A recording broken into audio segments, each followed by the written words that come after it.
এরপর হচ্ছে সকল এই আন্দোলনের ছাত্রছাত্রীদের মুখে স্লোগান ছিল উই ওয়ান্ট জাস্টিস, আমরা ন্যায় বিচার চাই, যেটা কোটা সংস্কার থেকে শুরু হয়েছে। আর এখন সর্বশেষ স্লোগান হচ্ছে আবু সাইদ মুগ্ধ, শেষ হয়নি যুদ্ধ। এর জন্য আমরা প্রথমে বলতে চাই জুলাই সনদ এটা কোনো একক দলের দাবি নয়। এখানে বিএনপির জামাত না এনসিপিও নয় শুধু, যদিও এনসিপি এই দাবি প্রথমে তুলছে বা তারা এটার বেশি কথা বলে, সবাই বলবো আমি। কিন্তু কোনো কোনো রাজনৈতিক দল জুলাই সনদে আইনি ভিত্তি নিয়ে কথা দেখবেন যে 10 মিনিট কথা বললে একটা কথাও জুলাই আইনি ভিত্তি নিয়ে বলে না। জুলাই সনদ নিয়ে বললো, জুলাই সনদ আইনি ভিত্তি নিয়ে বলে না। অথচ জুলাইয়ের যে অবদান, তরুণ, ছাত্র ছাত্রী, কৃষক এবং শ্রমজীবী মানুষ যারা জীবন দিয়েছে, তাদের এ রক্তের স্বীকৃতি, আইনি স্বীকৃতি না হলে ফেসিবাদ মুক্ত বাংলাদেশে আমরা নির্বাচন করে আমরা ভোটাধিকার প্রতিষ্ঠার দিকে যাব, কিন্তু রক্তের স্বীকৃতি আমরা দিলাম না। এই জন্যে আমরা মনে করি যে জুলাই সনদের ঘোষণা হয়েছে, জুলাই সনদের বিভিন্ন রাজনৈতিক দলের কাছে গিয়েছে, এটার আইনি ভিত্তি দিয়েই নির্বাচনের আয়োজন করতে হবে। অনেকে বলে, এখন রাজনৈতিক নেতা বলেছেন নির্বাচনে আসেন, জামাত ইসলামের নির্বাচনে আসার জন্য 2 বছর আগে প্রার্থী অর্ধেক ঠিক করে দিয়েছে, আর এখন আমাদের 300 আসনে প্রার্থী আছে। তবে আমরা বলেছি আমাদেরকে যারা ভালোবাসেন, পছন্দ করেন, এমন দল, ব্যক্তি, শক্তি যারাই আছে তাদের সকলকে নিয়েই আমরা 300 আসনে ইলেকশন করব। আজ নাগরিক মঞ্চ আয়োজন করেছে, জাতীয় ঐক্য জোট কিছুদিন আগে আলোচনা করেছে, আরো আলোচনা হবে। কারণ আমরা চাই বহু মতের পথের মানুষের এই বাংলাদেশে আমরা সকলকে নিয়ে এই মানবিক বাংলাদেশ গড়ার দায়িত্ব পালন করবো ইনশাআল্লাহ। এই জন্যে আজকে প্রথম দাবি হচ্ছে জুলাই সনদের আইনি ভিত্তি দিতে হবে। অত্যন্ত গুরুত্বপূর্ণ।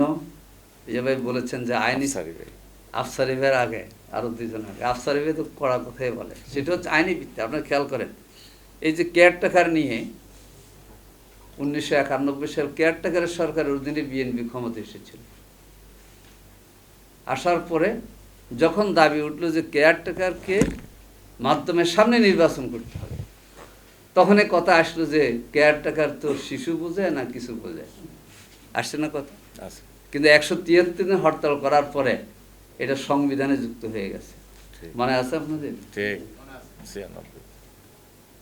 আবার আওয়ামী লীগ করলো কি, এই কেয়ারটেকারের মাধ্যমে 2008-এ ক্ষমতায় আসলো, আসার পরে 11 সালে এটার কবর দিয়ে দিছে। সেজন্য আমরা বলি যে জুলাই সনদের আইনি ভিত্তি ছাড়া নির্বাচন করে আপনারা পার পাবেন, এটাই দেশের জনগণ মানবেন। তবে অবশ্যই ফেব্রুয়ারি মাসে জাতীয় নির্বাচন হওয়া উচিত আমরা মনে করি, এবং জাতীয় নির্বাচনের জন্য আমরা এখানে যারা আছি সবাই প্রস্তুত, কিন্তু জুলাই সনদের আইনি ভিত্তি ছাড়া নির্বাচন মানব না। জুলাই সনদের আইনি ভিত্তি হলে এখানে 72-এর সংবিধান বলেন, রাষ্ট্র সংস্কার বলেন, এগুলো অনেক কিছু এখানে আছে। কারণ জুলাই সনদের 84টা পয়েন্ট দিয়েছিল, আমরা জামাতে কেন্দ্রীয় নির্বাহী পরিষদের বৈঠকে 84টা অনেক সময় নিয়ে আমরা আলোচনা করেছি। তারপরে আমরা আরো মতামত দিয়েছি যোগ করার জন্য, এইভাবে অন্য গণতান্ত্রিক দলগুলো দিয়েছে। সেজন্য আমরা মনে করি যে জুলাই জাতীয় সনদের আইনি ভিত্তি দিতে। অনেকে বলেন যে আমরা নির্বাচন করি, ক্ষমতা যায়, যে দলে যাবে সে দলে করবে, কিন্তু অতীতে যারা ক্ষমতায় গেছে তারা কি এটা মনে রাখছে? ক্ষমতায় কে যাবে আমরা বলবো না, আমরাও যাবো কিনা আমরা জানি না। ক্ষমতা কে যাবে এটা এই দেশের জনগণের মতের প্রতিফলনের সিদ্ধান্ত হবে। ঠিক, আমরা বলছি না যে আমরা যাব, তবে আমাদেরকে অনেকে বলে আগে 10টা পাইছেন এখন অথবা 20টা পাইবেন, এটাও কটাক্ষ করে। কিন্তু আমরা কাউকে বলতেছি না যে আমরা যাব বা কোনো দল যাবে না। জনগণের মতামতের আলোকে যারাই যাবে তারাই। এখন সুষ্ঠু নির্বাচন হলেও তো দেখা যায় বিকালে ভোট বর্জন করে, এখন কালচার দেখা দিচ্ছে। ঠিক, ঢাকা বিশ্ববিদ্যালয়। ডাকসু নির্বাচন, জাকসু নির্বাচন, গণ অভ্যুত্থানের পরে ছাত্রদের ডিজায়ার ছিল যে নির্বাচন। আপনারা দেখেছেন অনেক পত্র পত্রিকা শিবিরকে 3-4 নম্বরে রাখত। তো এখন ছাত্রছাত্রীদের ভোটে শিবির বিজয় লাভ করেছে, ঠিক, অনেকে ধন্যবাদ দিয়েছে, আমরা আল্লাহর শুকরিয়া আদায় করেছি।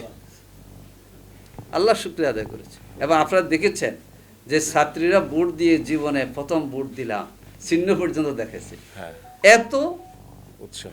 উৎসবমুখর পরিবেশে ঢাকা বিশ্ববিদ্যালয়ের আঙ্গিনে ভোট হয়েছে। আমরা যদি 73-এ ডাকসু নির্বাচন করা ভাবি, বেলরবাগ চিন্তায় করে চলে গেছে আপনার আজিমপুরে, ওটা একদিন লিখছিল আমাদের দেশ।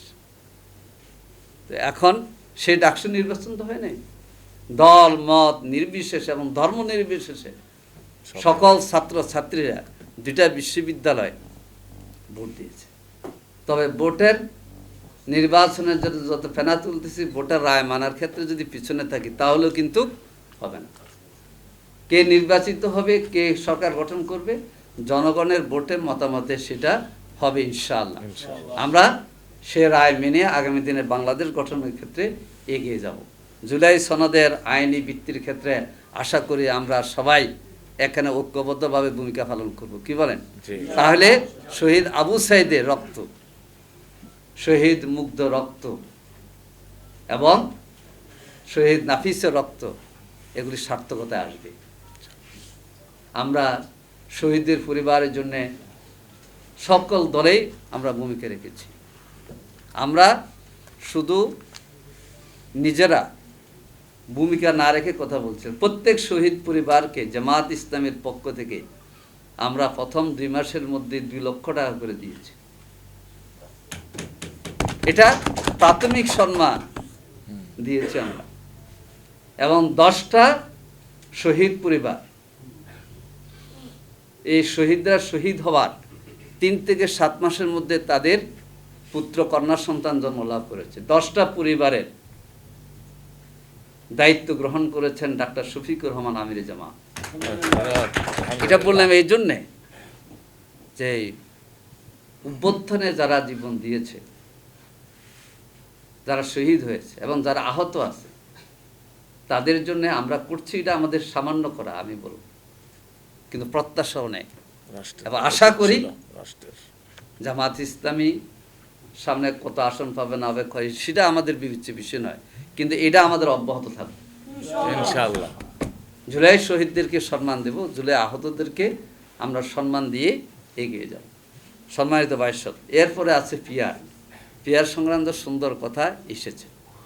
একেবারে পিয়ার কি মাথায় দেবে না গায়ে মাখবে এইসব কথা বলে অনেকে এটাকে অবহেলা করছেন। যারা এই কথা বলেন তারা জনগণের মতামতকে কিন্তু প্রাধান্য দিচ্ছেন না। এই জন্য আমরা বলছি, আমার ভাই বলছে যে পার্টি 33টা গেছে ইয়েতে, ওটা ঐক্যমত কমিশনে, কিন্তু পার্টি তো 200-250 পার্টি আছে। এই দেশে 18 কোটি মানুষ আছে। গণভোট দেন আপনারা, গণভোট জনগণের মতামত নেন যে জনগণ পিয়ার বোঝে না না বোঝে। 71% মানুষ বলছে জরিপে যে পিয়ার পদ্ধতিতে আমরা নির্বাচন চাই। আজকে এখানে আপনার মানব জমিনের এই সংখ্যা আছে 94 ভাগ মানুষ চায় যে তারা কি দিবে, ভোট দেবে। পিয়ার পদ্ধতির সহজ উপায় দেখেন, অনেকে এটাকে কঠিন বলে প্রকাশ করে। নির্বাচনে এখন মার্কা থাকে আর দলের নাম থাকে, কিছুই চেঞ্জ হবে না। দলের নাম, প্রার্থীর নাম আর মার্কা থাকে। আর পিয়ার পদ্ধতিতে হলে দলের নাম আর কি থাকবে, মার্কা থাকবে।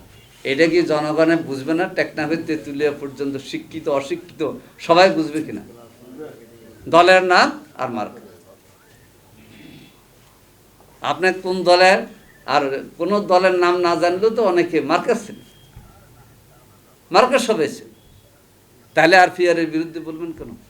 মনোনয়ন বাণিজ্য করতে পারবেন না, এই জন্য বলে, কারণ এখানে প্রার্থী হবে না। আমার ভাই একটা কথা বলেছেন, অনেকে বলে যে ভোট দেবে 14 গ্রামে, এমপি হবে 20 গ্রামে। 14 গ্রাম, আরে আমাদের তাহের ভাই তো 14 গ্রামে, তো ভোট দেবে 14 গ্রাম, এমপি হবে কোথায়? 20 গ্রাম।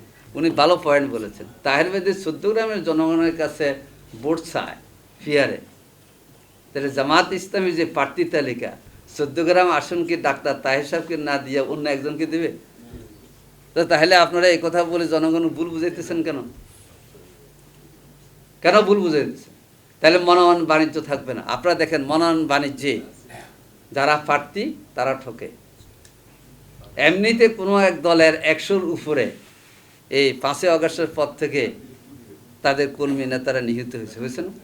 আর যখন মনোনয়ন শুরু হবে সেই যুদ্ধে কতজন হবে?